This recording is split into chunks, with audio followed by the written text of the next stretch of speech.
Question number 8, exercise 8.1.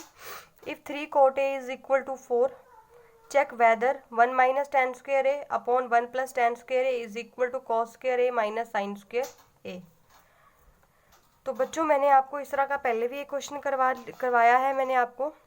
तो इसमें क्या है, 3 cot A हमें किसके इक्वल दे रखा है, 4 के इक्वल। 3 cot A किसके इक्वल दे रखा है बच्चों, 4 के इक्वल। तो यहाँ से कोट ए की वैल्यू कितनी आ गई, 4/3।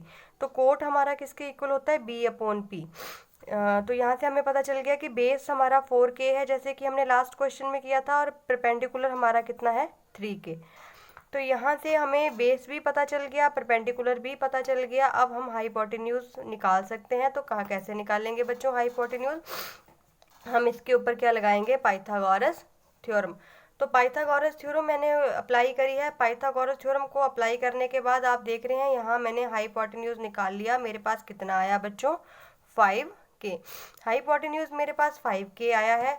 तो अब इसके बाद देखिए मुझे मेरे क्वेश्चन के अकॉर्डिंग क्या चाहिए, tan, ठीक है, 1 माइनस tan स्क्वायर ए tan ए। तो मुझे एक tan ए रेशो की वैल्यू फाइंड आउट करनी है, और यहाँ से एक cos ए की और एक sin ए की। तो जब मुझे तीनों साइड्स पता चल जाए तो मैं इजीली tan ए, cos ए और sin ए की वैल्यू फाइंड आउट कर सकती हूँ। तो आपने एक चीज़ का ध्यान रखना, अगर ए एंगल की बात कर रहे हैं तो ये परपेंडिकुलर है, ये बेस है, ये हाइपोटेन्यूज है। ये आपको चीज़ क्लियर हो गई होगी बच्चों।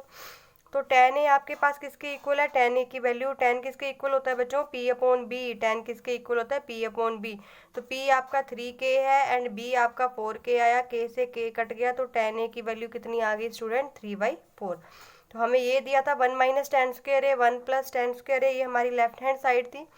तो इसमें जब tan ए की वैल्यू पुट करेंगे 3/4 स्क्वायर और 3/4, तो इसमें पुट करेंगे तो हमारे पास, जब मैं इसे सॉल्व करूंगी तो मेरे पास बनेगा 1 माइनस 9/16, 1 प्लस 9/16।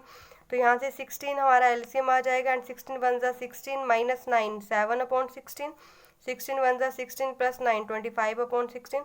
तो बच्चों जब हम इसे सिंप्लीफाई करेंगे तो क्या आएगा, 7/16, ये 16 ऊपर चले जाएंगे, 25, 16 के साथ 16 कैंसिल हो जाएंगे, तो क्या आ जाएगा, 25।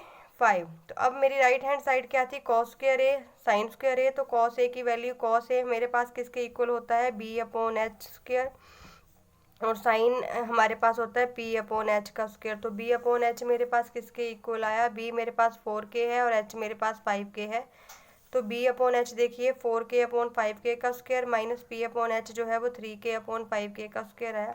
K से K कट जाएगा बच्चों यहाँ से, तो 4 4 ज़ा 16/25 एंड 3 3 ज़ा 9/25।